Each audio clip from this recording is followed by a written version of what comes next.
പടക്കളത്തിലേക്ക് എല്ലാ പ്രിയപ്പെട്ട പ്രേക്ഷകർക്കും വീണ്ടും സ്വാഗതം. തദ്ദേശ തെരഞ്ഞെടുപ്പിൻ്റെ രാഷ്ട്രീയ വികസന ചർച്ചകളാണ് കഴിഞ്ഞ ദിവസങ്ങളിൽ എന്ന പോലെ ഇന്നും പടക്കളത്തിലൂടെ പ്രേക്ഷകർക്ക് മുൻപിലേക്ക് എത്തുന്നത്. ആലപ്പുഴയിൽ നിന്നുമാണ് തദ്ദേശ തെരഞ്ഞെടുപ്പിൻ്റെ രാഷ്ട്രീയവും വികസനവും എല്ലാം കടന്നുവരുന്ന പടക്കളം.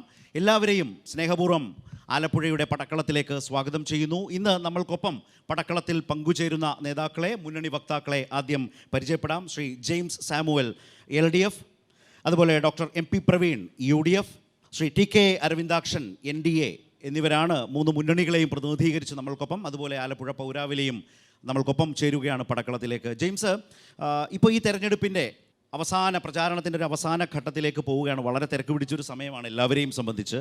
അതിൽ വന്ന ഒരു വിഷയം എന്നുള്ളത് ഇപ്പോൾ പാലക്കാട്ടെ MLA രാഹുൽ മാങ്കൂട്ടം ഈ തെരഞ്ഞെടുപ്പിൻ്റെ ഈ ഘട്ടത്തിൽ ഒരു പ്രധാന വിഷയമായി നിൽക്കുന്ന സമയമാണ്.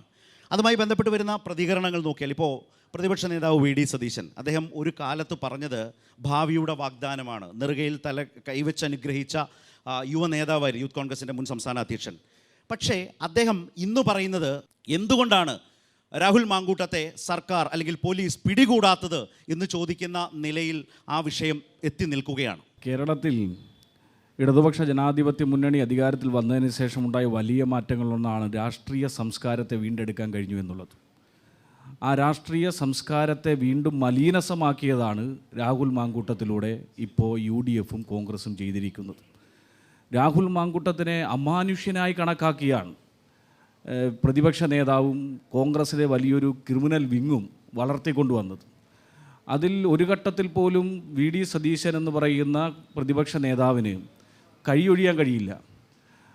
അദ്ദേഹമാണ് പല ഘട്ടങ്ങളിലായി പരാതി കിട്ടിയിട്ടും പരാതി രേഖാമൂലം കോൺഗ്രസിൻ്റെ സഹപ്രവർത്തകരുടെ മകൾ കൊടുത്തിട്ട് പോലും അത് പരിഗണിക്കാതെ അതിനെ നിസ്സാരവൽക്കരിച്ച് വീണ്ടും ഈ ക്രിമിനൽ മെൻറ്റാലിറ്റിയുള്ള നമ്മുടെ നാടിനെ തന്നെ മലീനസമാക്കിയ ഒരു നേതാവിനെ വളർത്തിയെടുക്കുന്നതിൽ മുഖ്യ പങ്ക് വഹിച്ചത് കോൺഗ്രസ് നേതൃത്വമാണ്. അത് VD സതീശന് നിർണായകമായ പങ്കുണ്ട്. VD സതീശൻ മാത്രമല്ല, ഇപ്പോൾ കോൺഗ്രസിന് ഒട്ടനവധിയായ നേതാക്കൾ പ്രഖ്യാപിക്കുന്നുണ്ട്. ആലപ്പുഴ ജില്ലയിൽ ഒരു വനിതാ നേതാവ് പറഞ്ഞത് എന്തായിരുന്നറിയോ? പല ഘട്ടങ്ങളിലായി ഞങ്ങൾ ഹൈബീഡനോട് ഈ വിഷയത്തെ സംബന്ധിച്ച് പറഞ്ഞിരുന്നു. ഞങ്ങളോട് പോലും കോൺഗ്രസിലെ യൂത്ത് കോൺഗ്രസിലെ തന്നെ വനിതാ നേതാക്കന്മാരോട് പോലും അപമര്യാദയായി പെരുമാറുന്ന ഒരാളായിരുന്നു രാഹുൽ മാങ്കൂട്ടം.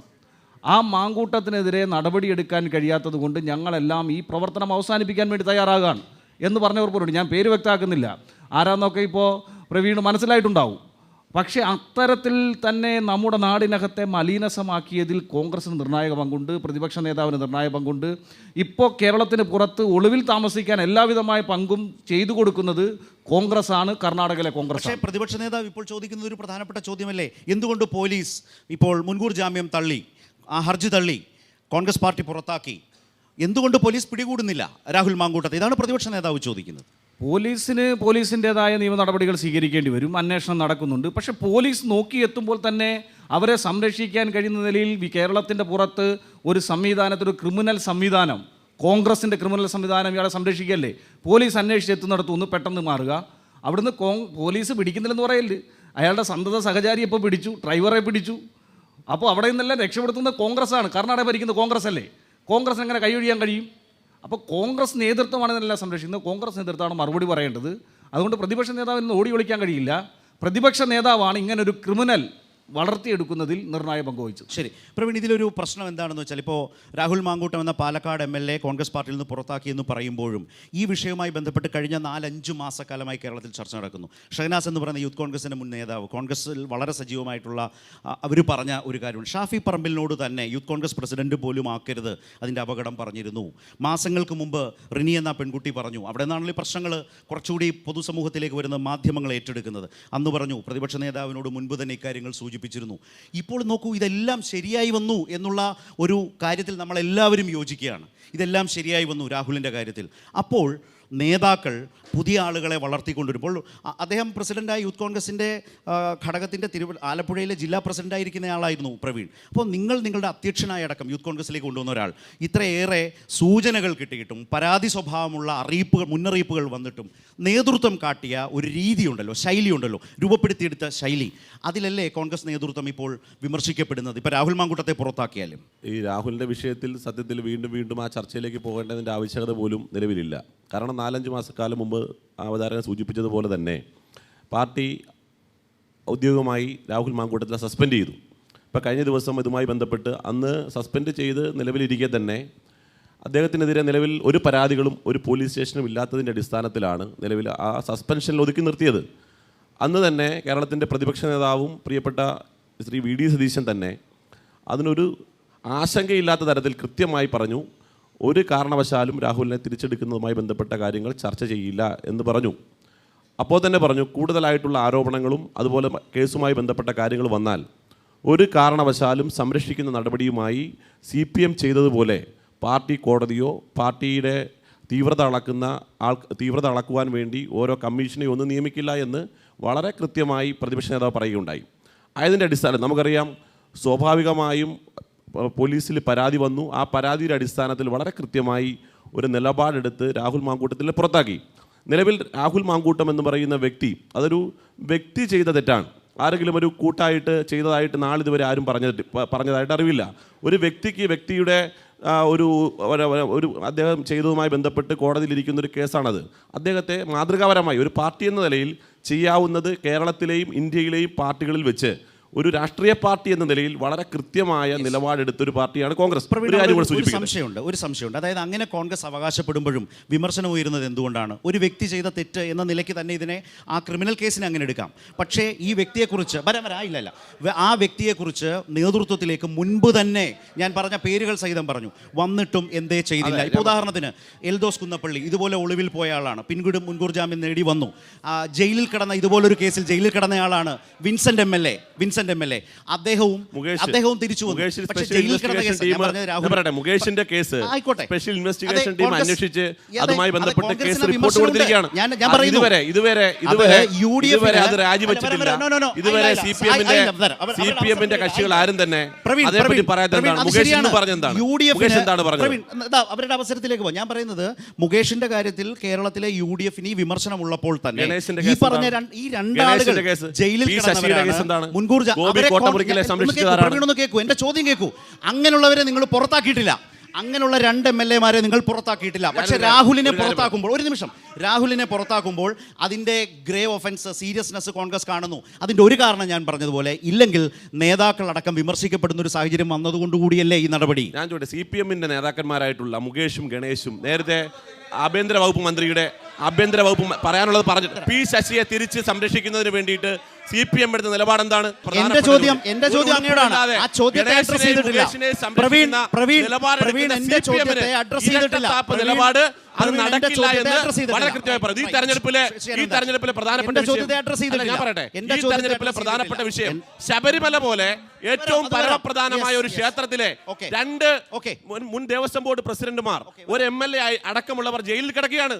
ആ സ്വർണ്ണപ്പാളി വിഷയം മറയ്ക്കുന്നതിന് വേണ്ടി കേരളത്തിലെ പോലീസ് വളരെ കൃത്യമായി അത് 9-ാം തീയതി കഴിയുമ്പോൾ രാഹുലിനെ അറസ്റ്റ് ചെയ്യും. 9-ാം തീയതി വരെ അറസ്റ്റ് ചെയ്യാതെ സ്വർണ്ണപ്പാളി വിഷയം അങ്ങനെ കത്തി നിൽക്കുന്ന സാഹചര്യത്തിൽ വളരെ കൃത്യമായി അത് മറച്ചു പിടിക്കുന്നതിന് വേണ്ടിയുള്ള ശ്രമമാണ് CPM-ന്റെ ഭാഗത്തുണ്ടാവുന്നത്.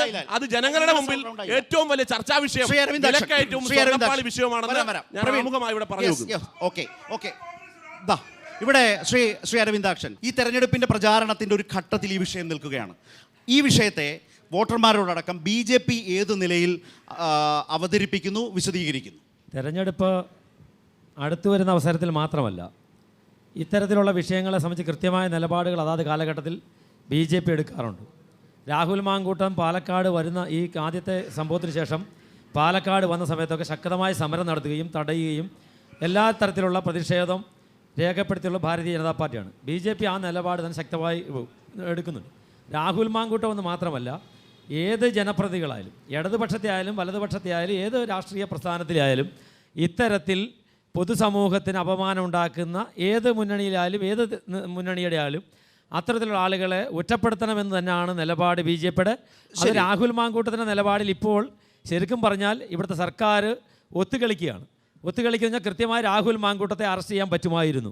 പക്ഷേ ഇത് നീട്ടിക്കൊണ്ടുപോയി കേരള രാഷ്ട്രത്തിൽ ഈ തെരഞ്ഞെടുപ്പിൽ ഈ നാടിൻ്റെ വികസനത്തെ സംബന്ധിച്ചും മറ്റ് വിഷയങ്ങളെ സംബന്ധിച്ച് ചർച്ച ചെയ്യപ്പെടാതിരിക്കാൻ വേണ്ടി LDFും UDFും തമ്മിലുള്ള ഒരു അന്തർധാരയുണ്ട്. ആ അന്തർധാരയുടെ ഫലമായിട്ടാണ് ഇത് നീട്ടിക്കൊണ്ട് പോകുന്നത്. ഓക്കേ, ഇത് ഇതേ രാഹുൽ സാഹചര്യം- മാങ്കൂട്ടത്തെ അറസ്റ്റ് ചെയ്യാൻ കേരള പോലീസിന് ഒരു ബുദ്ധിമുട്ടില്ല. കേരള പോലീസിന് കൃത്യമായിട്ട് രാഹുൽ മാങ്കൂട്ടം അപ്പോ പോയത് എന്റെ നിങ്ങൾ ചോദ്യം- ചാനലുകാർ പറയുന്നു രാഹുൽ മാങ്കൂട്ടം ഇന്നടത്തെത്തി എന്ന് പ്രധാനമന്ത്രിയുടെ മറ്റോരോ ട്രെയിൻ പോകുന്ന പോലെ നിങ്ങൾക്ക് കൃത്യമായിട്ട് അറിയാൻ, ചാനലുകാർക്ക് ഉൾപ്പെടെ അറിയാം ഇന്നടത്ത് രാഹുൽ മാങ്കൂട്ടം ചാനലുകാരല്ല അന്വേഷിക്കുന്നത്, പോലീസാണ്. പോലീസ് നിങ്ങൾക്കറിയാവുന്നതോടും അല്ല, അപ്പൊ ചാനലുകൾ കൊടുത്തത് ശരിയല്ലെന്ന് തെളിഞ്ഞല്ലോ. കേരള പോലീസ് കോടതിയിലെത്താൻ പോകുന്നു, അങ്ങനെ പറഞ്ഞു ഇങ്ങനെ പറഞ്ഞു. സുഹൃത്തെ, കേരള ഇതിനെ പോലീസ് വളരെ അന്വേഷിച്ചില്ല. sensational ആക്കാൻ ചാനലുകാർക്ക് മാധ്യമങ്ങൾ വരെ ശ്രമിക്കും. അറിയാഞ്ഞിട്ടും എത്ര സാങ്കേതിക വിദ്യ ഉണ്ടായിട്ടും കേരള പോലീസിന് അറിയാണ് കേരള പോലീസ് അറസ്റ്റ് ചെയ്യാതെ നീട്ടിക്കൊണ്ടു പോകുന്നത്. ഈ 9-ാം തീയതിയും 11-ാം തീയതി തെരഞ്ഞെടുപ്പ് വരെ ഇതിനിടയിൽ നീട്ടിക്കൊണ്ടു പോകണം. ഇത് കഴിയുമ്പോൾ ഈ രണ്ട് കേസും ശ്രീ അരവിന്ദാക്ഷൻ ഇത് കഴിയുമ്പോൾ ശ്രീ അരവിന്ദാക്ഷൻ ഞാൻ പറയാം ഇത് കഴിയട്ടെ. നിങ്ങൾ ഒന്നാകും ഈ കേസ് ബിജെപിയോട് ഒരു ചോദ്യം. ഇതേ സാഹചര്യത്തിൽ മുമ്പ് പറഞ്ഞ വികസനവും ക്ഷേമവും ചർച്ച ചെയ്യുന്ന തെരഞ്ഞെടുപ്പിൽ നിങ്ങളുമായി ബന്ധപ്പെട്ട് സമാനമായ വ്യത്യസ്തമായ ഏതാണ്ട് ഇതിനോടൊക്കെ ചേർന്ന് നിൽക്കുന്ന വിഷയമുണ്ട്. തിരുവനന്തപുരത്ത് നിങ്ങളുടെ ഒരു കൗൺസിലർ നിങ്ങളുടെ തന്നെ ഭരിക്കുന്ന ബാങ്കുകളിലെ വായ്പകളുമായി ബന്ധപ്പെട്ട തട്ടിപ്പുമായി ബന്ധപ്പെട്ട് മനംനൊന്ത് ആത്മഹത്യ ചെയ്തു. സ്ഥാനാർത്ഥി നിഷേധിച്ചതുമായി ബന്ധപ്പെട്ടൊരു പ്രവർത്തകൻ്റെ ആത്മഹത്യ, ഒരു വനിതാ നേതാവിൻ്റെ ആത്മഹത്യാശ്രമം, നിങ്ങളുടെ തന്നെ തിരുവനന്തപുരത്തടക്കം വിവിധ സംഘങ്ങളുമായി ബന്ധപ്പെട്ട് നിൽക്കുന്ന വായ്പാ തട്ടിപ്പുകൾ, ഇതും ഈ തെരഞ്ഞെടുപ്പിൽ BJPയുമായി ബന്ധപ്പെട്ടുണ്ട് സാർ. ഈ സഹകരണ സംഘത്തിലെ വിഷയം ഞാൻ കേരളം മുഴുവനായിട്ട് സഹകരണ സംഘത്തിൽ നിങ്ങളുടെ ജനറൽ സെക്രട്ടറി സുരേഷുമായി ബന്ധപ്പെട്ട് എന്തിനാ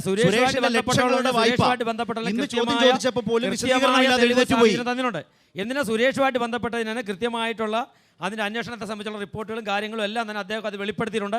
നിങ്ങൾക്ക്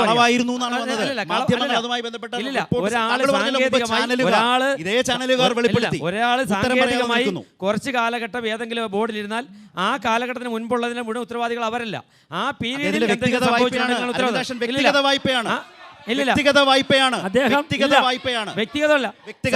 വായ്പ അദ്ദേഹത്തിന് ആ അഴിമതിയിൽ അദ്ദേഹത്തിന്റെ പങ്കുമില്ല എന്ന് കൃത്യമായി രേഖപ്പെടുത്തിയിട്ടുണ്ട്. പോലീസ് നിങ്ങൾ 10 വർഷമായിട്ട് ഭരിക്കുക, എന്തുകൊണ്ടാവല്ലോ നിങ്ങൾ എടുത്തില്ല? നിങ്ങളെ മേറെ സഹകരണ രേഖകൾ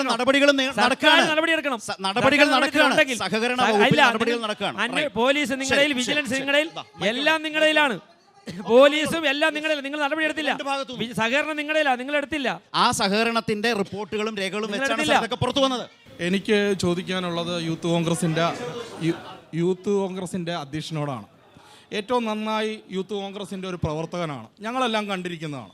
മാങ്കൂട്ടത്തിനെക്കാട്ടി മുമ്പേ യൂത്ത് കോൺഗ്രസ് KSU പ്രവർത്തകനാണ്.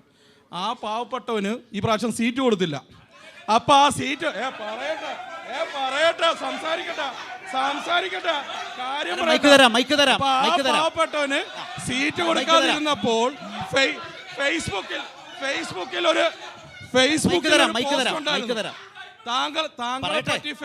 ഒരു പോസ്റ്റ് ഉണ്ടായിരുന്നു. താങ്കൾക്ക് സീറ്റ് തന്നില്ല, താങ്കൾ അതുകൊണ്ട് മാറി നിൽക്കുകയാണെന്ന് തോന്നി. പക്ഷെ ഞങ്ങൾക്കത് കേട്ടപ്പോൾ വളരെ ബുദ്ധിമുട്ട് തോന്നി. വേറൊന്നും കൊണ്ടല്ല, താങ്കളെ പോലുള്ള ഒരു ചെറുപ്പക്കാരന് സീറ്റ് അതിന്റെ ഒരു വിഷമമുണ്ട്. തെളിവ് ഉൾപ്പെടെ കാണിക്കാം. ഇവിടെ ചേട്ടാ ഒന്ന് പറയട്ടെ. ഇവിടെ ഒരു സുഹൃത്ത് പ്രവീൺ പറയുമല്ലോ, ഒരു സുഹൃത്ത് ചോദിച്ചതുപോലെ എനിക്ക് വ്യക്തിപരമായി ഞാൻ മറുപടി പറയാനുള്ള അവസരം തരണം. എനിക്ക് സീറ്റ് കിട്ടാത്ത ബന്ധപ്പെട്ട് ഞാൻ എൻ്റെ വിഷമം പറഞ്ഞു എന്നുള്ളത് സത്യസന്ധമായ കാര്യമാണ്. പക്ഷെ ഒരു കാര്യം പറയട്ടെ, ഞങ്ങളുടെ പാർട്ടിയിൽ പ്രവർത്തിക്കുന്ന, ആ മണ്ഡലത്തിൽ തന്നെ പ്രവർത്തിക്കുന്ന മറ്റൊരാൾക്കാണ് സീറ്റ് കൊടുത്തത്.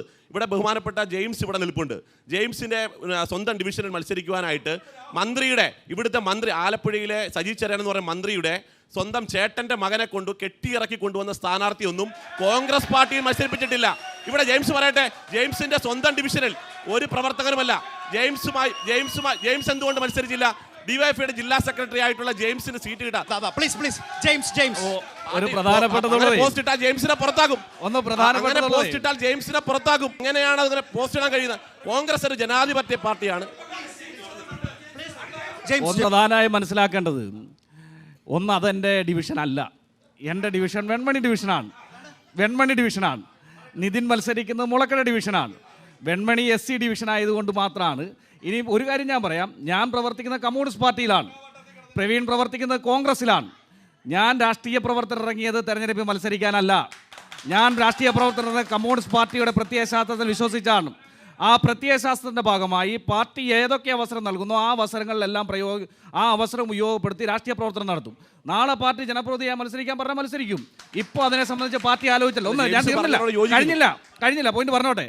ഏറ്റവും പ്രധാനപ്പെട്ട നിതിൻ DYFIയുടെ നേതാവാണ്, അവിടുത്തെ പാർട്ടി ലോക്കൽ കമ്മിറ്റി മെമ്പറാണ്. അവിടെ ഏറ്റവും പ്രധാനപ്പെട്ട പാർട്ടി സംഘാടകനായി നിലനിൽക്കുന്ന ഒരാളാണ്. അദ്ദേഹത്തെ അങ്ങനെ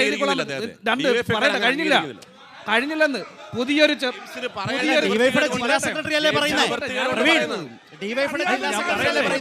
കംപ്ലീറ്റ് ചെയ്യട്ടെ.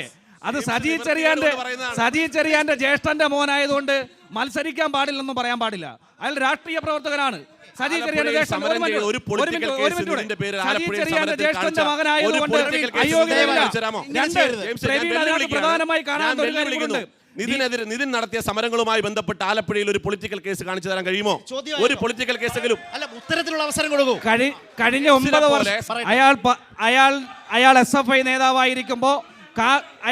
നേതാവായിരിക്കുമ്പോൾ കാതോലിക്കറ്റ് കോളേജിൽ SFIയുടെ നേതാവായി വിവിധ കേസുകളിൽ പ്രതിയായ ആളാണ്. കഴിഞ്ഞ 9 വർഷക്കാലമായി DYFI പ്രവർത്തിക്കുമ്പോൾ DYFI പ്രതിപക്ഷത്തല്ല, ഭരണപക്ഷത്താണ്. കേന്ദ്ര ഗവൺമെന്റിനെതിരായ സമരങ്ങളിൽ അയാൾ ഉണ്ടായിരുന്നു. ഒരെണ്ണം കൂടെ ഞാനൊന്ന് പറഞ്ഞോട്ടെ. DYFIയെ സംബന്ധിച്ച് വളരെ അഭിമാനത്തോടാണ് DYFI ജില്ലാ സെക്രട്ടറി ഞാൻ ഈ വേദി നിൽക്കുന്നത്. ഈ തദ്ദേശ സ്വയംഭരണ തെരഞ്ഞെടുപ്പിൽ DYFIയിൽ നിന്നും മാത്രം മത്സരിക്കുന്ന ആളുകളുടെ എണ്ണം 63ആണ്. അയാൾ DYFIയുടെ കേന്ദ്ര കമ്മിറ്റി മെമ്പർ R. രാഹുൽ പുന്നപ്രയെ മത്സരിക്കുന്നു. DYFIയുടെ ജില്ലാ ജോയിന്റ് സെക്രട്ടറി ജില്ലാ പഞ്ചായത്ത് ഡിവിഷനിലേക്ക് വെളിയനാട്ടിൽ നിന്ന് മത്സരിക്കുന്നു. ജിസ്മി നമ്മുടെ ചേർത്തലയിൽ മത്സരിക്കുന്നു. ഇങ്ങനെ എല്ലാവരും മത്സരിക്കുകയാണ്. DYFI മാത്രം മത്സരിക്കുന്ന 63 പേരാണ്. യൂത്ത് കോൺഗ്രസ് അങ്ങനെ കാണിക്കാൻ കഴിയോ?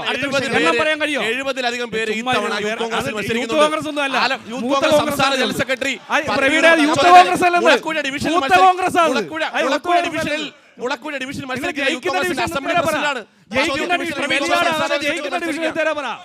ഞാൻ പറയാം വെളിയാടാകാതെ ജയിക്കുന്ന ഡിവിഷൻ നിർത്തിയവരുടെ പേര് പറ. ചോദ്യം അല്ലല്ല, ഞങ്ങൾ പറയാം, എണ്ണം പറയട്ടെ. നിങ്ങൾ ജയിക്കുന്ന ഡിവിഷൻ നിർത്തിയവരുടെ പേര് പറ. ജയിക്കുന്ന ഡിവിഷൻ നിർത്തിയവരുടെ പേര് പറ. വെളിയാടാകാൻ നിർത്തിയവരുടെ ജയിക്കുന്ന ഡിവിഷൻ നിർത്തിയവരുടെ പേര് പറ. അല്ല, ഇപ്പൊ പറഞ്ഞല്ലോ ഇദ്ദേഹം ഇന്ന് ഇങ്ങനെ ഈ മാങ്കൂട്ടത്തിന്റെ കാര്യം നടപടിയെടുത്തില്ല. ഇതില്ല. ഇപ്പൊ അവരുടെ മുൻ MLA അദ്ദേഹം അകത്താണ്. അത് കഴിഞ്ഞ് വാസുകൂട്ടൻ, ഇനി എത്ര പേര് അകത്ത് പോകാനുണ്ട്. അത് ചർച്ചയാകാതിരിക്കാൻ ഈ ഇലക്ഷൻ സമയത്ത് മനഃപൂർവ്വം ഇവിടുത്തെ മാധ്യമ സിൻഡിക്കേറ്റും പിണറായി വിജയനും കൂടി ചേർന്ന് നടക്കുന്ന നാടകമാണെന്നാണ് എനിക്ക് പറയാനുള്ളത്. ഒരു ഭാഗത്ത് ക്രൈം സിൻഡിക്കേറ്റ് എന്ന രാഷ്ട്രീയ വിമർശനം UDF നേരിടുന്നു, മാധ്യമ സിൻഡിക്കേറ്റ് എന്ന വിമർശനം BJP ഉന്നയിക്കുന്നു. ശബരിമലയുമായി ബന്ധപ്പെട്ട് ആ പോറ്റിയെ കൊണ്ടുവന്നത് ആരാ? നിങ്ങൾ പറ. പോറ്റി ആരാളാ? കോൺഗ്രസ് അല്ലേ? എത്ര കാലമായിട്ട്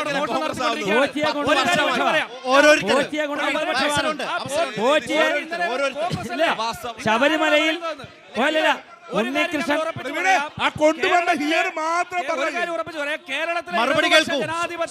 ചോദ്യത്തിന് മറുപടി കേൾക്കൂ. മുന്നണിക്ക് നേതൃത്വം കൊടുക്കുന്ന കേരളത്തിനകത്ത് പറഞ്ഞ ഒറ്റ വാക്കേ ശബരിമലയുമായി ബന്ധപ്പെട്ട് ഏതെങ്കിലും നിലയിലുള്ള അഴിമതി നടന്നിട്ടുണ്ടെങ്കിൽ അഴിമതിക്കാർ ശിക്ഷിക്കപ്പെടും. കോൺഗ്രസിനെ പോലെ ഞങ്ങൾ സംരക്ഷിക്കില്ലെന്നേ, ഒരാളെ സംരക്ഷിക്കില്ല. ഞങ്ങൾ നിലപാട് സ്വീകരിക്കും. ഞങ്ങൾ ഇരിക്കുമ്പോൾ തന്നെ അറസ്റ്റ് ചെയ്ത് നിങ്ങൾക്ക് അറസ്റ്റ് ചെയ്യാൻ കഴിഞ്ഞിട്ടുണ്ടോ? പോറ്റി എന്ന് പറയുമ്പോൾ ഉടനെ BJP ആണെന്ന് പറഞ്ഞില്ല. അങ്ങനെയാണെങ്കിൽ EM ശങ്കരൻ നമ്പൂതിരിപ്പാട് BJP ആണോ? നമ്പൂതിരിമാരും പോറ്റിമാരെല്ലാം BJP. ശങ്കരൻ നമ്പൂതിരിപ്പാട് നമ്പൂരില്ലേ? ഇടതുപക്ഷ യൂണിയനാണ്. അതെ, അപ്പൊ പോറ്റിമാരുടെ പേര് പറഞ്ഞുകൊണ്ട് BJP തലയിട്ട് വെക്കണ്ട. ഈ പോറ്റിയെ കൊണ്ടുവന്നൊക്കെ ഇടതുപക്ഷമാണ്. വലതുപക്ഷം വന്നപ്പോൾ ശബരിമലയിൽ മാറി നിങ്ങളാണ്. ഉണ്ണികൃഷ്ണൻ പോറ്റി ഇപ്പൊ 10 വർഷമായിട്ടുണ്ടോ? 10 വർഷമായിട്ട് ശബരിമല ഉണ്ടല്ലോ. അത് അവിടെ സുനിൽസ്വാമി ഉണ്ടായിരുന്നു. സുനിൽസ്വാമി മാറ്റിയില്ലേ? അല്ലല്ല, അങ്ങനല്ല. വർഷങ്ങളായിട്ട് ഉണ്ണികൃഷ്ണൻ പോറ്റി ഉണ്ടെങ്കിൽ എന്തുകൊണ്ട് പിടിച്ചില്ല? അപ്പൊ പോറ്റിയും പത്മകുമാറും വാസുവും ഈ ടീം അവിടെ ശക്തമായി ഇടപെട്ടുകൊണ്ട് ശബരിമലയിൽ വലിയ കൊള്ള നടത്തിയിരിക്കുന്നത്. മുട്ടിൽ മരം മുറിക്ക് നടത്തിയ പോലെ തന്നെയാണ് നിങ്ങളോട് ചെയ്തുകൊണ്ടിരിക്കുന്നത്. പ്രവീൺ, ഇതിലൊരു കാര്യം ഈ വിഷയത്തിൽ ഒന്ന് ആഡ് ചെയ്തിട്ട് നിങ്ങൾക്ക് തന്നെ സംസാരിക്കാം. ശബരിമലയിൽ ഈ മോഷണം നടന്നു എന്ന കാര്യത്തിൽ തർക്കമൊന്നുമില്ല. അങ്ങനെ മോഷണം നടന്നു, പ്രതികൾ വന്നു, ഇപ്പോൾ അന്വേഷണം മുന്നോട്ട് പോകുന്നു. അവിടെ ദേവസ്വം വിജിലൻസ് ആദ്യം കണ്ടെത്തുന്നു, കോടതിയിൽ റിപ്പോർട്ട് കൊടുക്കുന്നു, കോടതി അംഗീകരിക്കുന്നു. ആ അന്വേഷണത്തെ ശരിവെച്ചുകൊണ്ടാണ് പ്രത്യേക അന്വേഷണത്തിലേക്ക് പോയത്. അന്നും കേരളത്തിൻ്റെ മുഖ്യമന്ത്രി പറഞ്ഞത് ആരായാലും പിടിക്കപ്പെടും. പക്ഷേ അതിലേക്കൊരു അന്വേഷണം പോകുന്നതല്ലേ കേരളം കണ്ടുകൊണ്ടിരിക്കുന്നത്. പ്രവീൺ, ഞാൻ പറയട്ടെ, കോടതി ഇടപെട്ടോണ്ടാ. ഒരു മിനിറ്റ്. കോടതിയിലേക്ക് പോയ റിപ്പോർട്ടിനെ കോടതി തള്ളിക്കളഞ്ഞില്ല, ശരിവെച്ചു എന്നാ ഞാൻ പറഞ്ഞു. ഇല്ല, ഇടപെട്ടോണ്ടാ. അല്ലല്ല, ഹൈക്കോടതി ഇടപെട്ടോണ്ടാ. ഹൈക്കോടതി ഇടപെട്ടോണ്ടാ. 98-ൽ സ്വർണം പൊതിയുമ്പോൾ 98-ൽ സ്വർണം പൊതിഞ്ഞിട്ട് 2019-ലാണ് ഈ പ്രഭ മങ്ങി എന്ന് പറഞ്ഞുകൊണ്ട്, സ്വർണത്തിൻ്റെ പ്രഭ മങ്ങി എന്ന് പറഞ്ഞുകൊണ്ട് ഉണ്ണികൃഷ്ണൻ പോറ്റിയുടെ കയ്യിലേക്ക് ഈ പറയുന്ന പാളികൾ കൊടുക്കുന്നത്. 2019-ൽ ഭരിക്കുന്ന ആരാണ്? പിണറായി വിജയനാണ്. അതിനുശേഷം 2019 ജൂലൈ 20-നാണ് സ്വർണം പൂശാനാണെന്ന് പറഞ്ഞ് പാളികൾ ഇളക്കി കൊണ്ടുപോയത്. ഇവിടെ കോൺഗ്രസ് ആണെന്ന് ജെയിംസ് ഇവിടെ സൂചിപ്പിക്കുകയുണ്ടായി. 2019-ൽ സ്വർണം ഇളക്കി കൊണ്ടുപോകുമ്പോൾ 2025 വീണ്ടും ഈ സ്വർണത്തിന്റെ പ്രഭ മങ്ങി എന്ന് പറഞ്ഞ് വീണ്ടും കൊണ്ടുപോകാൻ തുടങ്ങുമ്പോഴാണ് ഹൈക്കോടതിയുടെ ഇടപെടലും മറ്റ് കാര്യങ്ങളും ഉണ്ടാവുന്നത്. ഇതിവിടെ നേരത്തെ ഇവിടെ കാര്യം സൂചിപ്പിച്ചതുപോലെ ഹൈക്കോടതിയുടെ നേരിട്ടുള്ള മേൽനോട്ടത്തിലുള്ളത് മാത്രമാണ് ഇവിടെ ഹൈക്കോടതിയുടെ ദൈനംദിന മേൽനോട്ടമുള്ളത് കൊണ്ട് മാത്രമാണ് ഈ കേസിൽ ഒരു മുൻ MLA-യും മുൻ ദേവസ്വം ബോർഡ് പ്രസിഡന്റുമാരും അകത്തു പോയിട്ടുള്ളത്. ഹൈക്കോടതി ഇടപെട്ടില്ല എങ്കിൽ ഈ കേസ് അട്ടിമറിക്കാൻ കേരളത്തിലെ പോലീസിന് സാധിക്കും. നമുക്കറിയാം LDF-ന്റെ മറുപടിയാണ് വേണ്ടത്. ജനാധിപത്യ മുന്നണി ഗവൺമെന്റ് സഖാവ് പിണറായി വിജയൻ വെച്ച അന്വേഷണ സമിതിയാണ്. അതിന്റെ മേൽനോട്ടം നോക്കുന്ന മാത്രമേ ഹൈക്കോടതി. അന്വേഷണം എന്ന് പറയുന്നത് കേരളത്തിലെ ഗവൺമെന്റ് പ്രഖ്യാപിച്ചതാണ്. അന്വേഷണം കൃത്യമായിട്ടാണ് പോകുന്നത്. ശബരിമലയിലെ മാനുവൽ പ്രകാരം വളരെ കൃത്യമായി ശബരിമല കേസിലേക്ക് വരാനുള്ള പ്രധാനപ്പെട്ട കാരണം പോറ്റിയിലെല്ലാം അടിച്ചോണ്ട് പോയിട്ട് ഗവൺമെന്റ് തലയിൽ വെക്കാനുള്ള ആസൂത്രണം പോറ്റിയിലെല്ലാം അടിച്ചോണ്ട് പോയിട്ട് ഈ ഗവൺമെന്റ് തലയിൽ വെക്കാനുള്ള ശബരിമല മാത്രമല്ല ഒരു മിനിറ്റ് കേരളത്തിന്റെ എല്ലാ ക്ഷേത്രങ്ങളിലും മോഷണം നടത്തുന്ന MP പ്രവീണിനോടും LDF-ന്റെ പ്രതിനിധിയോട് ചോദിച്ചു. MP പ്രവീണിന്റെ നവംബർ 21-ാം തീയതി ഒരു ഫേസ്ബുക്ക് പോസ്റ്റ് ഉണ്ട്. അതിവിടെ പറഞ്ഞു കഴിഞ്ഞു സുഹൃത്തെ. അതിന് അങ്ങ് ആ പോസ്റ്റിനകത്ത് പറഞ്ഞ് വളരെ നിസ്സഹമായി നോക്കി നിൽക്കുകയാണെന്നാണ് പറഞ്ഞത്. പ്രധാന പ്രതിപക്ഷം എന്ന നിലയിൽ കേരളത്തിലെ വിഷയങ്ങൾ, നിരവധിയായിട്ടുള്ള ജനകീയ വിഷയങ്ങളുണ്ട്. ആ വിഷയങ്ങളൊന്നും തന്നെ ഈ തെരഞ്ഞെടുപ്പിൽ ചർച്ച ചെയ്യാൻ രാഹുൽ മാങ്കൂട്ടത്തിൻ്റെ വിഷയവുമായി ബന്ധപ്പെട്ട് കോൺഗ്രസ് വളരെ നിസ്സഹമായി നോക്കി നിൽക്കുന്ന ഒരു അവസ്ഥയാണ്. ശബരിമല വിഷയം ഇവിടെ ഉന്നയിച്ചത് ആദ്യമായി കഴിഞ്ഞ ഒരാഴ്ച കാലമായി തദ്ദേശ സ്വയംഭരണ തെരഞ്ഞെടുപ്പിൽ നേതാക്കന്മാർ ഈ രാഹുൽ മാങ്കൂട്ടത്തെ വിഷയത്തെ സംബന്ധിച്ച് മറുപടി പറഞ്ഞുകൊണ്ടിരിക്കുകയാണ്. പൊതുവായിട്ടുള്ള വിഷയങ്ങളെ സംബന്ധിച്ച് ചർച്ച ചെയ്യുവാനോ അത് ജനങ്ങൾക്കിടയിൽ എത്തിക്കാനോ കോൺഗ്രസിന് സാധിക്കുന്നില്ല. അതുപോലെ തന്നെ സാധിക്കുന്നില്ല ഈ വിഷയത്തിന്റെ പേരിലല്ലേ. അതുപോലെ തന്നെ LDF-നോട് ചോദിക്കാനുള്ളത്, അത് അവരുടെ മുൻ MLA പത്മകുമാർ ജയിലിലായി ഒരു കൊള്ള കേസുമായി, സ്വർണ്ണ കേസുമായി. ഇതുവരെ പാർട്ടി എന്ന നിലയിൽ അദ്ദേഹത്തിനെതിരെ ഏതെങ്കിലും തരത്തിലുള്ള അച്ചടക്ക നടപടി എടുക്കാൻ സാധിച്ചോ? ജെയിംസിന്റെ അവസരം. ഞങ്ങൾ ഏതെങ്കിലും കുറ്റം ചെയ്ത ആളുകളെ സംരക്ഷിക്കുന്ന ആളുകളല്ല. അങ്ങനെയാണെങ്കിൽ പത്മകുമാർ സംരക്ഷിക്കപ്പെടണം. പത്മകുമാർ ഞങ്ങളുടെ പാർട്ടിയുടെ പ്രധാനപ്പെട്ട നേതാവായിരുന്നു. പറയട്ടെ ഞങ്ങളുടെ പാർട്ടിയുടെ പ്രധാനപ്പെട്ട നേതാവായിരുന്നു. പക്ഷേ ഞങ്ങൾ ഏൽപ്പിച്ച ചുമതല, ഞങ്ങൾ നിർവഹിക്കാൻ കൊടുത്ത ചുമതല കൃത്യമായി നിർവഹിച്ചില്ല എന്നൊരു കമ്മ്യൂണിസ്റ്റ് ബോധത്തിൻ്റെ ഭാഗമായി നിർവഹിച്ചില്ല എന്നുള്ളത് കൊണ്ടാണ് ഞങ്ങളുടെ ഗവൺമെൻറ് തന്നെ ആ അന്വേഷണത്തിൻ്റെ ഭാഗമായി അയാളെ കണ്ടെത്തിയത്, പ്രതിയായി ചേർത്തത്, ഇപ്പോൾ തുറങ്കിലടച്ചത്. അത് മാത്രമല്ല, മുത്തം വരെ അറസ്റ്റ് ചെയ്യും. ഞങ്ങളുടെ നിലപാടേതാണ്? കോടതി അല്ലെന്ന് നിങ്ങൾ ആരാ പറയുന്നത്? നിങ്ങൾക്ക് അറിയില്ലെങ്കിൽ അറിയെന്ന് പറയണം. അന്വേഷണ ടീമിനെ പ്രഖ്യാപിച്ച ആരാ? അന്വേഷണ ടീമിനെ പ്രഖ്യാപിക്കുന്ന ആരാ? കേരള ഗവൺമെൻറ്റാണ്, മുഖ്യമന്ത്രിയാണ്. ആണെന്ന് നിങ്ങൾ ഞാൻ പറയരുത്. പിന്നെ BJP-ക്കാരോട് പറഞ്ഞിട്ട് കാര്യമില്ല, പണ്ടേ മണ്ടന്മാരാണ്. ഇപ്പം കൂടുതൽ മണ്ടത്തരം പറഞ്ഞുകൊണ്ടേയിരിക്കും, പ്രയാസമൊന്നുമില്ല. ഒന്ന്, നീതിബോധം അറിയില്ല, അതിനകത്ത് നീതി എന്നുള്ളത് അറിയില്ല. നിങ്ങൾക്ക് വ്യക്തതയുണ്ടോ? കോടതിയുടെ നിരീക്ഷണം ആവശ്യപ്പെട്ട് SIT-യെ നിർമ്മിച്ചത് SIT എവിടെയെങ്കിലും കോടതി നിർദ്ദേശിച്ചിട്ടുണ്ടോ? അന്വേഷണ ഏജൻസിയെ നിർണ്ണയിക്കുന്നത് ആരാണ്? ആരാണ്? എന്താണ് പറയുന്നത് അവർക്ക് തന്നെ അറിയത്തില്ല.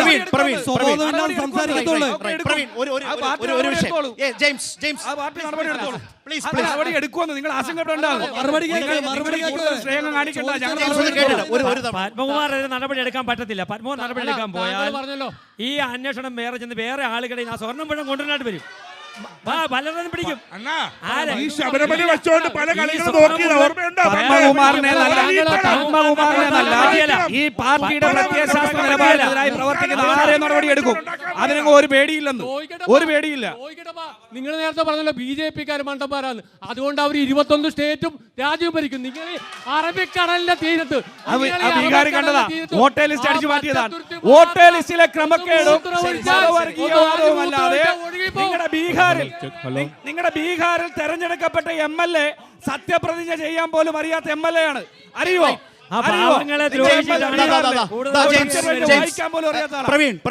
ഇത് തദ്ദേശ ബീഹാറിൽ പോയി ആദ്യം അക്ഷരം പഠിപ്പിച്ചു. തദ്ദേശ തെരഞ്ഞെടുപ്പാണ്. സാക്ഷരതയുണ്ട്. അതായത് ഞാൻ എന്റെ ചോദ്യത്തിലേക്ക് തദ്ദേശ തെരഞ്ഞെടുപ്പാണ്. താഴെത്തട്ടിൽ മനുഷ്യരുടെ ക്ഷേമം, വികസനം ഇതൊക്കെ വളരെ പ്രധാനപ്പെട്ട നിലയിൽ ചർച്ച ചെയ്യുന്നതാണ്. 10 വർഷമായി നിങ്ങൾ പ്രതിപക്ഷത്ത് നിൽക്കുകയാണ്. 10 വർഷമായി ചെയ്ത കാര്യങ്ങളുടെ ഒരു മികവ് പറഞ്ഞുകൊണ്ട് LDF ഈ ക്ഷേമ പെൻഷൻ, പുതിയ സ്ത്രീകൾക്ക് ഇപ്പോൾ 35 മുതൽ 60 വയസ്സ് വരെ വന്നിട്ടുള്ള പുതിയ പെൻഷൻ രീതി, അതുപോലെ തന്നെ ഇത്തരം നടപടികൾ ഓരോന്നും മികവായി LDF അവതരിപ്പിച്ചാൽ UDF-ന് ബുദ്ധിമുട്ടുണ്ടാവും. ആദ്യം തന്നെ അവതാരകൻ തന്നെ ഉദ്ദേശിച്ചത് വികസനം, ക്ഷേമം, അതിലെ പ്രധാനപ്പെട്ട വിഷയം നിത്യോപയോഗ സാധനങ്ങളുടെ വിലവർദ്ധനവുമായി ബന്ധപ്പെട്ട കാര്യങ്ങൾ.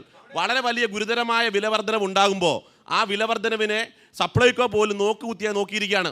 അവശ്യ സാധനങ്ങൾ 10-35 അവശ്യ സാധനങ്ങൾ കിട്ടാനില്ല. കഴിഞ്ഞ ഓണക്കാലം ഏറ്റവും മികവോടെ സിവിൽ സപ്ലൈസ് കൈകാര്യം ചെയ്ത വലിയ ചർച്ചയായിരുന്നു. ഇവിടെ സ്കൂളുകളിൽ കേരളത്തിന്റെ പ്രതിപക്ഷ നേതാവ് തന്നെ നിയമസഭയിൽ തിരുത്തി പറയേണ്ടി വന്നില്ലേ? സിവിൽ സപ്ലൈസിന്റെ പ്രവർത്തന മികവിനെ കുറിച്ച് എനിക്ക് തെറ്റുപറ്റി, അദ്ദേഹം തന്നെ സ്വന്തം മണ്ഡലത്തിൽ നന്നായി സംസാരിച്ചില്ലേ? ഇതുമായി ബന്ധപ്പെട്ട് വിലവർദ്ധനവിനെ പറ്റി നിങ്ങൾക്ക് അറിയാവുന്നതല്ലേ? അവശ്യ സാധനങ്ങൾ ലഭ്യമല്ല. ഏറ്റവും പ്രധാനപ്പെട്ട ഈ പെൻഷൻ, നമുക്ക് പെൻഷന്റെ കാര്യം പറഞ്ഞു. 6-7 മാസത്തെ പെൻഷൻ ഇപ്പോഴും കുടിശ്ശികയല്ലേ? കെട്ടിട നിർമ്മാണ തൊഴിലാളികളുമായി ബന്ധപ്പെട്ട് 10 മാസമായി കെട്ടിട നിർമ്മാണ തൊഴിലാളികളുമായി ബന്ധപ്പെട്ട പെൻഷൻ കുടിശ്ശികയാണ്. തൊഴിലുറപ്പ് തൊഴിലാളികളുടെ വേതനവുമായി ബന്ധപ്പെട്ട് അത് കുടിശ്ശികയിലാണ്. അതുപോലെ ദുരിതാശ്വാസ ഫണ്ട് തട്ടിച്ചില്ലേ? നിങ്ങളുടെ പാർട്ടി അധികാരത്തിൽ ഇരുന്നപ്പോഴല്ലേ ദുരിതാശ്വാസ ഫണ്ട് എടുത്ത് ചെങ്ങന്നൂരിലെ മുൻ MLA-യുടെ മകൻ അടക്കമുള്ളവർക്ക് യൂത്ത് കോൺഗ്രസ് എത്ര വീട് കൊടുത്തു? വലിയ ഞാൻ പറയട്ടെ, കറണ്ട് ചാർജ് 5 തവണ കറണ്ട് ചാർജ് വർദ്ധിപ്പിച്ചത്, വെള്ളക്കരം കൂട്ടിയത്. ചോദ്യമുണ്ടോ? ഞാൻ പറയട്ടെ, പ്രവീണോടൊരു ചോദ്യം. എനിക്ക് കോൺഗ്രസിൻ്റെ വക്താവിനോടാണ് ചോദിക്കാനുള്ള. നിങ്ങൾ പല നേതാക്കളോടും ചോദിച്ചിട്ടുണ്ട്, ചാനൽ ചർച്ചയിലൂടെ പലരും ചോദിച്ചതാണ്. നിങ്ങൾ ഈ ചൂരൽമല പുനരുദ്ധരിപ്പിക്കാൻ വേണ്ടി നിങ്ങൾ പിരിച്ചെടുത്ത ഫണ്ട്, അതിനെക്കുറിച്ചുള്ള കണക്ക് കഴിഞ്ഞ ദിവസം നിങ്ങളുടെ മുതിർന്ന നേതാവായിട്ടുള്ള KC വേണുഗോപാലിനോട് ചോദിച്ചു. അപ്പോൾ പറഞ്ഞ ഉത്തരം നമ്മൾ ചാനൽ ചർച്ച കണ്ടാണ്, ആഹാ ഹോഹോ. അപ്പൊ നിങ്ങൾക്ക് എന്താണ് കറക്റ്റ്? അല്ല, ഇത് ഈ ചോദ്യത്തിന് കറക്റ്റ് ആയിട്ട് ഇതുവരെ ഒരു ഉത്തരം നൽകാൻ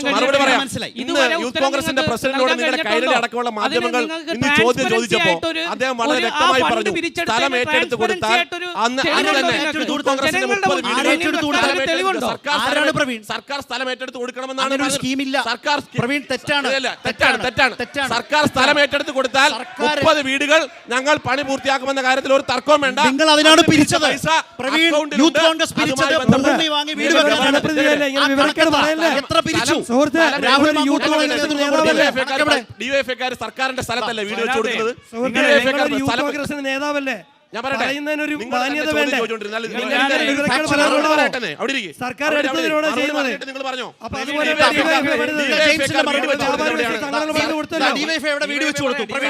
സർക്കാർ കൊടുത്ത സ്ഥലത്താണ് ഡിവൈഎഫ്ഐ വീട് വെക്കുന്നത്.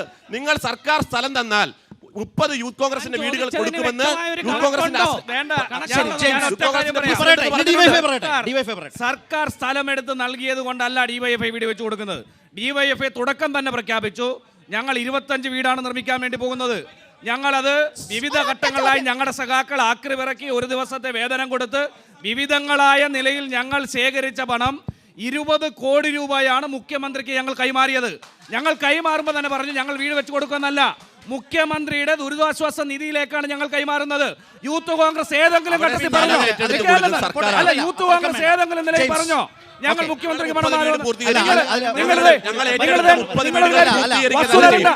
യൂത്ത് കോൺഗ്രസിന്റെ ജില്ലാ പ്രസിഡന്റ് എന്ന നിലയിൽ പ്രവീൺ ഒറ്റ മിനിറ്റ് യൂത്ത് കോൺഗ്രസിന്റെ ജില്ലാ പ്രസിഡന്റ് പ്രവീൺ പറ, ഞങ്ങൾ 30 വീടുകൾക്കുള്ള തുക ഇപ്പൊ മുഖ്യമന്ത്രി കൈമാറുമെന്ന് പറ, വീട് നിർമ്മിച്ചു കൊടുക്കും. വീട് വെച്ച് മുഖ്യമന്ത്രിയുടെ കയ്യിൽ ദുരിതാശ്വാസ ഫണ്ട് കൊടുത്താൽ അടിച്ചു മാറ്റുന്ന പാർട്ടിയുടെ കയ്യിൽ കൊടുക്കാൻ ഞങ്ങൾ തയ്യാറല്ല.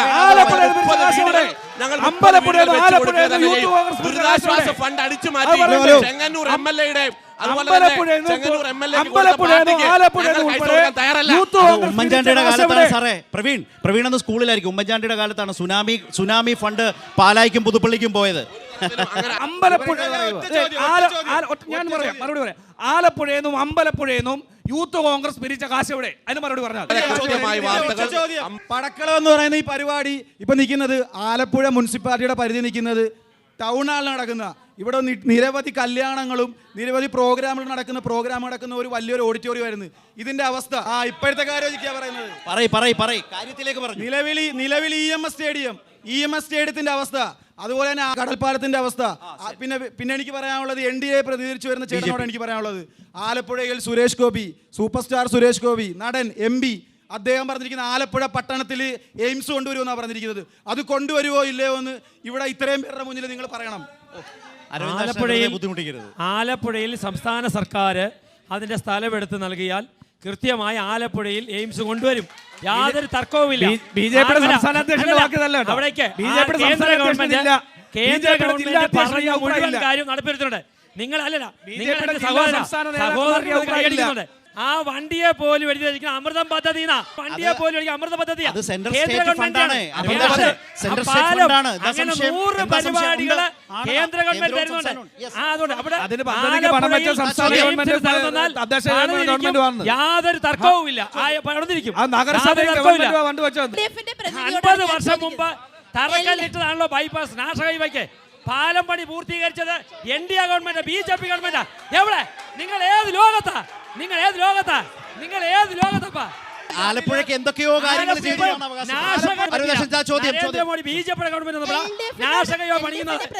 സാറേ 6000 കോടിയാണ് കേരളം കൊടുത്തത്. 25%.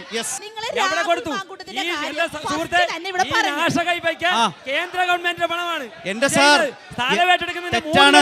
BJP പ്രതിനിധികളുടെ തെറ്റാണ്. 6000-നടുത്ത് കോടി രൂപ വിത്ത് GST. ഇല്ല, നരേന്ദ്രമോദി സർക്കാരാണ് കൊടുക്കുന്നത്. പിന്നെ LDFന്റെ പ്രതിനിധിയോടാണ് എന്റെ ഒരൊറ്റ ചോദ്യം. രാഹുൽ മാങ്കൂട്ടത്തിന്റെ കാര്യം നിങ്ങളുടെ പാർട്ടിക്കാരും എല്ലാരും പറഞ്ഞുകൊണ്ട് നടക്കുന്നുണ്ട്. നിങ്ങളുടെ പാർട്ടിയിൽ കുറെ പീഡന വീരന്മാരുണ്ടായിട്ട് നിങ്ങൾ എന്താ ചെയ്തേ? നിങ്ങൾ പറയുന്നുണ്ടല്ലോ, കോരെ പറയുന്നുണ്ട് രാഹുൽ പീഡിപ്പിച്ചു. അവനും മനുഷ്യനാണ്, പീഡിപ്പിച്ചു, എല്ലാം ചെയ്തു. പക്ഷെ ഒരു കാര്യം ഞാൻ പറയട്ടെ, തീവ്രത അളക്കുന്ന മിഷൻ കൊണ്ട് നിങ്ങൾ അളന്നില്ലേ? ഒരു വ്യക്തി എന്ന നിലയിൽ സഹോദരി പറഞ്ഞു മനുഷ്യരാണ്, അവരുടെ കൂട്ടത്തിലുള്ള മനുഷ്യന്മാർക്ക് പീഡിപ്പിക്കാൻ മനുഷ്യരാണ് എന്താ സമ്മതിച്ചു?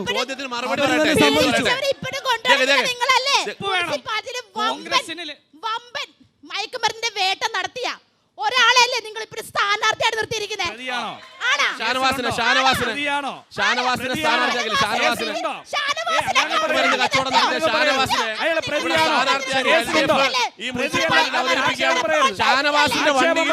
ലക്ഷക്കണക്കിന് രൂപയുടെ മയക്കുമരുന്ന് കച്ചവടം നടത്തിയിട്ട് ആ കച്ചവടത്തിൽ പാർട്ടിയിൽ നിന്ന് പുറത്താക്കിയ ഷാനവാസിനെ ഇവരിപ്പോ അന്വേഷിക്കുകയാണ്. ഷാനവാസിനെതിരെ കേസില്ല.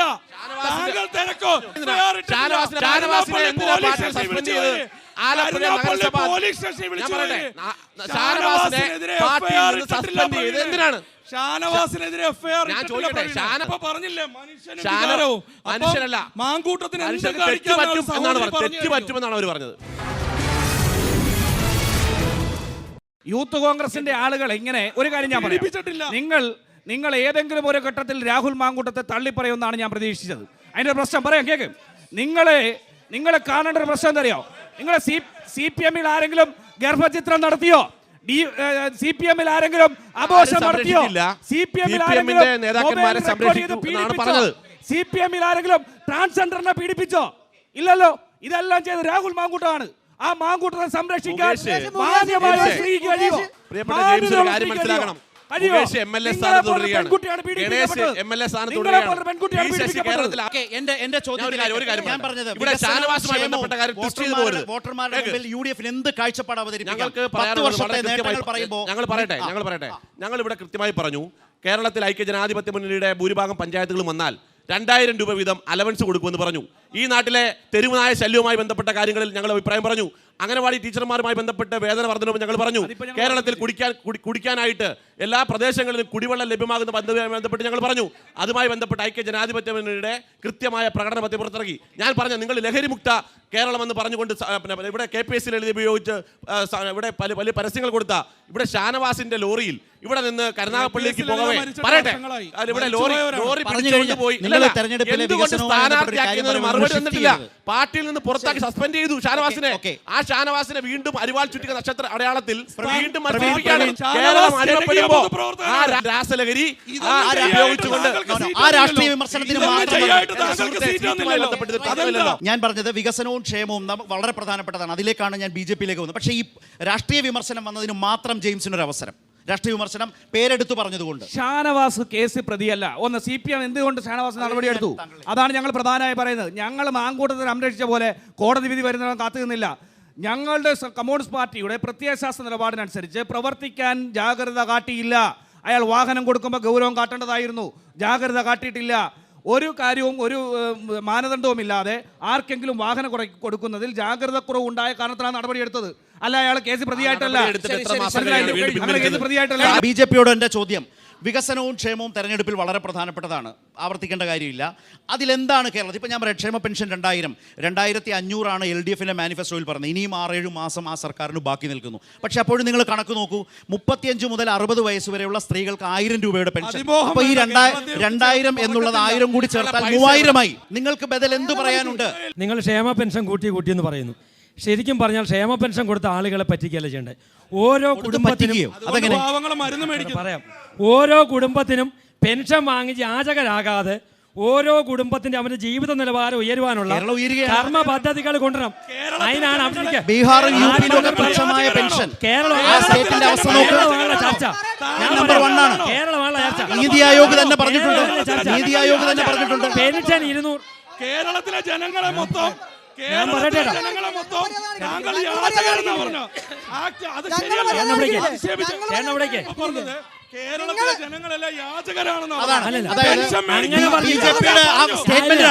യാചകരെന്ന് പറഞ്ഞു കേരളത്തെ.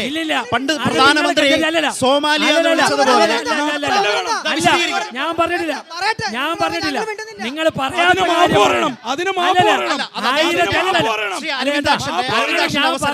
കേരളത്തെ യാചകരെന്ന് വിളിച്ചോ? ഇല്ല, ഞാൻ വിളിച്ചിട്ടില്ല. പെൻഷൻകാരെ പെൻഷൻ കൊടുത്തിട്ട്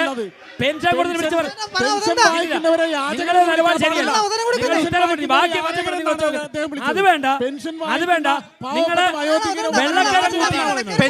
പെൻഷൻ വാങ്ങുന്ന പാവപ്പെട്ട വയോധികരെ യാചകരെന്ന് വിളിച്ചു. ഇല്ല, ഞാൻ വിളിച്ചിട്ടില്ല. നിങ്ങൾ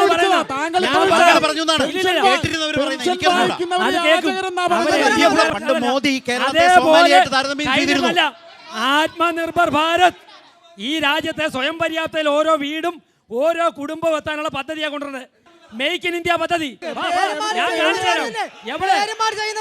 ഈ ആലപ്പുഴയിലെ മുഴുവൻ കമ്പനികൾ പൂട്ടിച്ച നിങ്ങളാ.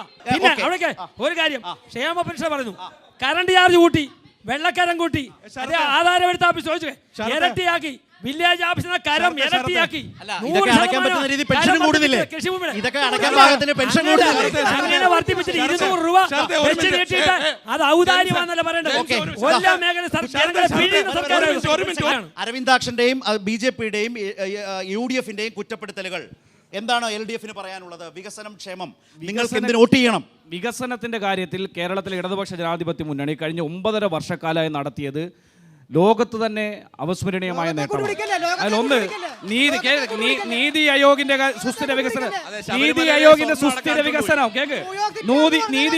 സുസ്ഥിര വികസന കാര്യത്തിൽ 4ാം തവണയും കേരളം തെരഞ്ഞെടുക്കപ്പെട്ടു. നീതി ആയോഗിന്റെ സുസ്ഥിര വികസന പട്ടികയിൽ 4ാം തവണയും കേരളം. നീതി ആയോഗിന്റെ ആരോഗ്യ മേഖലയിൽ തയ്യാറാക്കിയ പ്രത്യേക റിപ്പോർട്ട് പ്രകാരം കേരളം 1ാമത്. നീതി ആയോഗിന്റെ സുസ്ഥിര വികസന രംഗത്ത് 4ാം തവണയും കേരളം ഒന്നാമതെന്ന BJP സംസ്ഥാനം പറ ഉണ്ടോ? ഏത് വികസന രംഗത്ത്? വ്യാവസായിക രംഗത്ത് കേരളം ഒന്നാമത്. ഏറ്റവും കൂടുതൽ ചെറുപ്പക്കാർക്ക് തൊഴിൽ കൊടുത്ത സംസ്ഥാനം കേരളമാണ്. 40 തൊഴിൽ കൊടുക്കുന്ന സംസ്ഥാനം കേരളമാണ്. ഏറ്റവും കൂടുതൽ പട്ടിണിക്കാരെ സംഭാവന ചെയ്യുന്ന രാജ്യമാണെന്നറിയോ? ഇന്ത്യയാണ് ഏറ്റവും കൂടുതൽ പട്ടിണിക്കാരെ സംഭാവന ചെയ്യുന്നത്.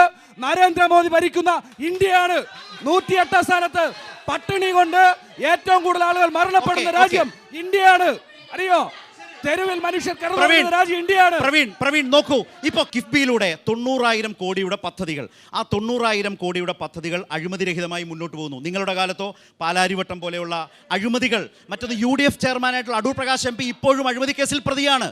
അങ്ങനെ അഴിമതിരഹിതമായി വികസനം നടത്താൻ കഴിഞ്ഞതിന്റെ ട്രാക്ക് റെക്കോർഡ് LDF-ന്. അതാണ് അവർ പറയുന്നത്. ഒരു കാര്യത്തിൽ വളരെ കൃത്യമായി ജെയിംസ് പറഞ്ഞു. ലോകത്തിന് തന്നെ നടക്കാത്ത ഒരു കാര്യം ഇവിടെ കേരളത്തിൽ നടന്നു. ശബരിമല അയ്യപ്പന്റെ സ്വർണ്ണം അടിച്ചുകൊണ്ട് പോയതാണ് കേരളത്തിലെ ഇതുവരെ ഉണ്ടായത് ഏറ്റവും വലിയ ഭരണ നേട്ടം. രണ്ടാമത്തെ കാര്യം, ആരോഗ്യ മേഖലയിൽ കഴിഞ്ഞ ഒരു മാസം മുമ്പാണ് വേണു എന്ന് പറയുന്ന കൊല്ലം പാരിപ്പള്ളിയിലുള്ള ഒരു പാവപ്പെട്ട ആ ഒരു 5 ദിവസം അവിടെ ചികിത്സ കിട്ടാതെ ഇതിലെ പ്രശ്നം പൊതുജനാരോഗ്യത്തിന്റെ മികവിനെ ഒറ്റപ്പെട്ട സംഭവങ്ങൾ കൊണ്ടാണ് UDF കോട്ടയം മെഡിക്കൽ പ്രതിരോധിക്കാൻ ശ്രമിക്കുന്നത്. ആശുപത്രിയിൽ ശിശു ജനിച്ചപ്പോ ആ കുട്ടിക്ക് ജനിതക വൈകല്യമുണ്ടെന്ന് അറിഞ്ഞിട്ട് പൊതുവായ ആരോഗ്യ മേഖല ഒറ്റപ്പെട്ട കേസുകൾ വെച്ച് കേരളത്തിൽ ഏറ്റവും വലിയ ആരോഗ്യ മേഖല തകർത്ത പൊതുജനാരോഗ്യ മികവിൽ രാജ്യത്ത് ഏറ്റവും കൂടുതൽ സൗജന്യ ചികിത്സ നൽകുന്ന സംസ്ഥാനം കേരളമാണ്. അതിലേക്ക് വരുന്നത് വയോജനക്ഷേമത്തിൽ 136 കോടി രൂപയാണ് കേരളത്തിലെ ആശുപത്രികളിൽ ഓപ്പറേഷൻ വേണ്ടി സ്റ്റെന്റും മറ്റു കാര്യങ്ങളും ചെയ്യാനായിട്ട് കൊടുക്കുന്നില്ല എന്ന് ഹാരിസ് ഡോക്ടർ പറഞ്ഞത്. നമ്മുടെ ജില്ലാ ആശുപത്രികളിൽ പോലും ഹൃദയ ശസ്ത്രക്രിയ നടക്കുന്നു. ആരോഗ്യ മേഖലയെ തച്ച് തകർത്ത ഒരു ഗവൺമെന്റ് ആണ് കടന്നു പോകുന്നത്. ഇവിടെ എത്ര പേരാണ് ഓരോ ദിവസവും വണ്ടാനം മെഡിക്കൽ കോളേജിൽ ചികിത്സക്കായി കാത്തിരിക്കുന്നത്? ആരോഗ്യ മേഖലയിൽ നീതി ആയോഗിന്റെ കാര്യത്തിൽ കേരളം ഒന്നാമതാണ്. രാജ്യത്ത് ഒന്നാമത് നിൽക്കുന്ന ആരോഗ്യ മേഖല സംസ്ഥാനം കേരളമാണ്. പിന്നെ അംഗവൈകല്യമുള്ള ആരോഗ്യ മേഖല മെച്ചപ്പെട്ടത്. അല്ലാതെ ഈ ഒരു 5 വർഷക്കാലം 10 വർഷക്കാലം ആരോഗ്യ മേഖല യുഡിഎഫിന്റെ വിമർശനത്തിന് മറുപടി പ്രവീണ് പറഞ്ഞത് അംഗവൈകല്യമുള്ള കുട്ടി ജനിച്ചു. അംഗവൈകല്യമുള്ള കുട്ടിനെ മാങ്കൂട്ടത്തിനെ പോലെ കൊല്ലാൻ ഞങ്ങൾക്ക് കഴിയില്ലായിരുന്നു. അതുകൊണ്ട് തന്നെ ജനിച്ചു. ചികിത്സ കൊടുക്കുന്ന ഞങ്ങളുടെ ഗവൺമെന്റാണ്. കുട്ടിയെ അബോർട്ട് ചെയ്ത് കളയാൻ ഇന്ത്യയിലെ നിയമം അനുശാസിക്കുന്നുണ്ട്. അതുകൊണ്ട്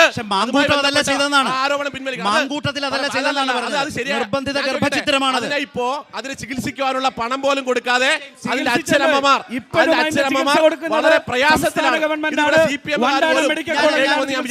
പ്രവീൺ അപ്പോഴും അഡ്രസ് ചെയ്യാത്ത ഒരു പ്രശ്നമുണ്ട്. ഞാൻ ചോദിച്ചെന്താണ്, കേരളത്തിൽ 90,000 കോടിയുടെ വികസന പ്രവർത്തനങ്ങൾ അഴിമതിരഹിതമായി നടന്നു. 90,000 കോടി എന്നുള്ള തെറ്റായ കണക്കാണ്. നിങ്ങൾ ഇതുമായി ബന്ധപ്പെട്ട്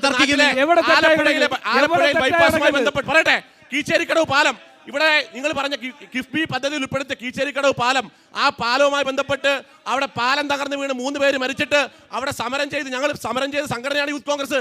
3 പേര് മരിച്ചു. അതുമായി ബന്ധപ്പെട്ട കരാർ കമ്പനിക്കാരെ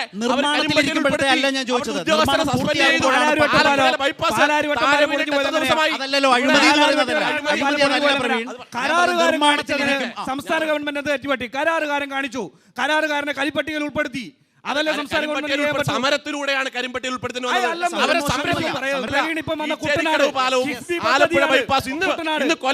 കൊല്ലത്ത് ഇന്ന് അവിടെ ഉയരപ്പാതയുമായി ബന്ധപ്പെട്ട് കൊല്ലത്ത് ഉയരപ്പാത തകർന്നരിപ്പണമായി താഴെ വീണു.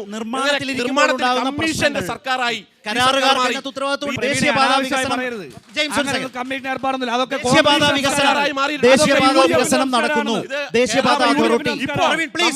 കൊല്ലത്തെ ഉയരപ്പാത തകർന്നരിപ്പണമായി താഴെ വീണു. ബിജെപിയോട്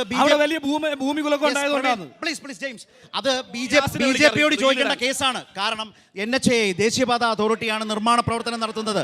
അതിൽ വരുന്ന കരാറുകാരുടെ വീഴ്ച ശക്തമായി എടുക്കണ്ടേ കേന്ദ്ര സർക്കാർ? ദേശീയപാത അതോറിറ്റി കരാറുകാര് നടപടിയെടുത്താൽ ശക്തമായ നടപടിയെടുക്കണം. പാലത്തിന് കേട് വരുന്ന BJP നിർമ്മാണത്തിലെ അപാകതയെ കുറിച്ചാണ്, നിർമ്മാണത്തിലെ തകരാറിനെ കുറിച്ചാണ്. നിർമ്മാണത്തിലെ തകരാർ നടപടിയെടുക്കണം. ഇവിടെ പറഞ്ഞു കോൺഗ്രസിന് യാതൊരു ബന്ധവുമില്ല. ഇവരെ 8 മന്ത്രിമാർ ഇവിടെ ഉണ്ടായിരുന്നു. ആലപ്പുഴയിൽ UDF LDF UP-യുടെ കാലത്ത് 8 മന്ത്രിമാരാണ് കോൺഗ്രസ് മന്ത്രിമാർ. കോൺഗ്രസ് മന്ത്രിമാർ. അന്ന് ഈ നാശ കൈവയ്ക്ക് വേണ്ടി ഒരു ചുക്കും ഈ KC വേണുഗോപാൽ ഉൾപ്പെടെ ആളുകൾ ചെയ്തിട്ടില്ല. ഇതിപ്പോൾ അതിനുശേഷം നരേന്ദ്രമോദി സർക്കാർ വന്നപ്പോഴാണ് നാശ കൈവയുടെ പ്രവർത്തനം തുടങ്ങിയത്. നരേന്ദ്രമോദി സർക്കാർ വന്നതിന് ശേഷം KC വേണുഗോപാൽ ഒരു ചുക്കും ചെയ്തിട്ടില്ല ഈ നാശ കൈവയ്ക്ക് വേണ്ടി. ശരി ഒന്നും ചെയ്തിട്ടില്ല. ഒരു 3 ജെയിംസ് പ്ലീസ്.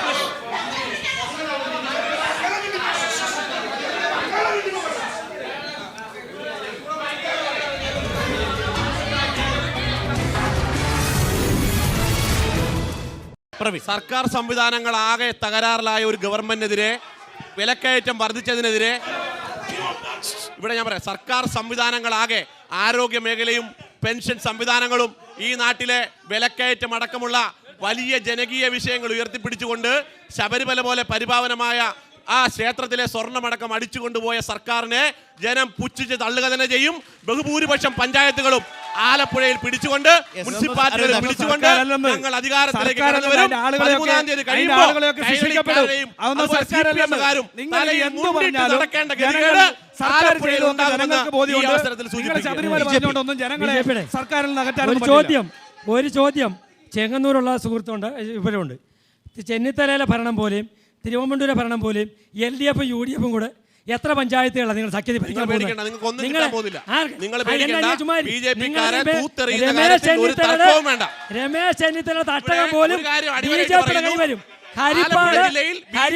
ഒരു പഞ്ചായത്ത് പോലും കിട്ടുമെന്ന പ്രതീക്ഷ വേണ്ട. LDF UDF സഖ്യവും തിരുവനന്തപുരം രമേശ് ചെന്നിത്തല പഞ്ചായത്തിൽ രണ്ടൊന്നാണ്. നിങ്ങളൊന്നാ, LDF UDF ഒന്നാ. ഈ 2 മുന്നണിയും തള്ളിക്കൊണ്ട് ഹരിപ്പാട് രമേശ് ചെന്നിത്തലയുടെ മുനിസിപ്പാലിറ്റി പോലും BJP-യുടെ കീഴിൽ വരും. രമേശ് ചെന്നിത്തല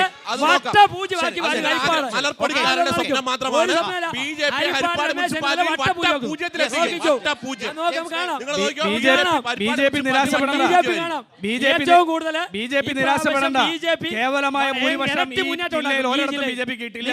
പിന്നെ ഒരു കാര്യം, വർഗീയതയെ പ്രതിരോധിക്കാൻ മതനിരപേക്ഷത ഉയർത്തുന്ന എല്ലാ ആളുകളുമായി ഞങ്ങൾ സഞ്ചരിച്ചാലും മതവർഗീയവാദം ഉയർത്തുന്ന, വർഗീയത ഉയർത്തപ്പെടുന്ന RSS-ഉം സംഘപരിവാറും BJP-ക്കുമെതിരായി അതിശക്തമായ മതനിരപേക്ഷ മൂവ്മെന്റ് ഞങ്ങൾ ശക്തിപ്പെടുത്തും. ഈ തെരഞ്ഞെടുപ്പ്, തദ്ദേശ തെരഞ്ഞെടുപ്പ് ആലപ്പുഴയിലെ ഇടതുപക്ഷത്തിനുള്ള സ്വാധീനത്തെ വർദ്ധിപ്പിക്കുമോ? ഏതെങ്കിലും തരത്തിലുള്ള വെല്ലുവിളി ഈ 2 മുന്നണികൾ നിങ്ങൾക്ക് നൽകുന്നുണ്ടോ ജില്ലയിൽ? ഈ തദ്ദേശ സ്വയംഭരണ തെരഞ്ഞെടുപ്പ് ആലപ്പുഴ ജില്ലയിലെ 78 പറയട്ടെ, കേരളത്തിൽ മാത്രമല്ല ആലപ്പുഴ ജില്ലയിൽ 78 തദ്ദേശ സ്വയംഭരണ സ്ഥാപനങ്ങളിലും ഉജ്ജ്വലമായ വിജയം ഇടതുപക്ഷ ജനാധിപത്യ മുന്നണി കൈവരിക്കും. ഒരു മാറ്റം ഉണ്ടാവില്ല. ഈ ആലപ്പുഴ ജില്ലയിലുണ്ടായ വികസനം, അടിസ്ഥാന വികസനത്തിനുണ്ടായ മാറ്റം, ഓരോ മനുഷ്യൻ്റെയും ജീവിത നിലവാരം ഉയർന്നത് ഇടതുപക്ഷ ജനാധിപത്യ മുന്നണിയും 1ഉം 2ഉം പിണറായി സർക്കാരും അധികാരത്തിൽ വന്നതിന് ശേഷമാണ്. ആ ജീവിത നിലവാരം ഉയർന്നത് ആ മനുഷ്യർ ഇടതുപക്ഷത്തിൻ്റെ രാഷ്ട്രീയ ബോധത്തിൻ്റെ അടിസ്ഥാനത്തിലാണെന്നും ആ രാഷ്ട്രീയത്തിന് വോട്ട് ചെയ്യാൻ തയ്യാറാവും. അവരുടെ ജീവിത പ്രശ്നങ്ങളാണ് മാറിയത്. എല്ലാ ജീവിത പ്രശ്നം മാറി. നല്ല കുടിവെള്ളം കിട്ടി, ശുദ്ധമായ വായു കിട്ടി, ശുദ്ധമായ സമൂഹം കിട്ടി, അടച്ചുറപ്പുള്ള വീട് കിട്ടി, നല്ല ചികിത്സ കിട്ടി, ഉള്ളവനും ഇല്ലാത്തവനുമെല്ലാം നല്ല വിദ്യാഭ്യാസം കിട്ടി. ഇങ്ങനെ മനുഷ്യൻ്റെ ജീവിത നിലവാരം വളർത്താൻ കഴിഞ്ഞത് ഇടതുപക്ഷ ജനാധിപത്യ മുന്നണിക്കാണ്. ആ ഇടതുപക്ഷ ജനാധിപത്യ മുന്നണിക്ക് ഉജ്ജ്വലമായ വിജയം പുന്നപ്ര വയലാറിന്റെ മണ്ണ് നൽകും. ആലപ്പുഴയുടെ രാഷ്ട്രീയ ആവേശം അതിൻ്റെ ഏറ്റവും ഉയർന്ന തലത്തിലാണ് പടക്കളത്തിലൂടെ പ്രേക്ഷകർ കണ്ടത്. അത്രമേൽ ശബ്ദാനമായിരുന്നു ആലപ്പുഴയുടെ രാഷ്ട്രീയ ആവേശം. വലിയ ഉയർന്ന ഉച്ചത്തിലും ശബ്ദത്തിലുമാണ് ഇവിടെ കേട്ടത്. അതിനിടയിലൂടെയാണ് പല വിഷയങ്ങളും ഇവിടെ ചർച്ചയായത്. കുറേയൊക്കെ പ്രേക്ഷകരിലേക്ക് എത്തിയിട്ടുണ്ട് എന്ന് വിചാരിക്കുന്നു. ആലപ്പുഴയിലെ പടക്കളമാണ് അവസാനിക്കുന്നു. നമസ്കാരം.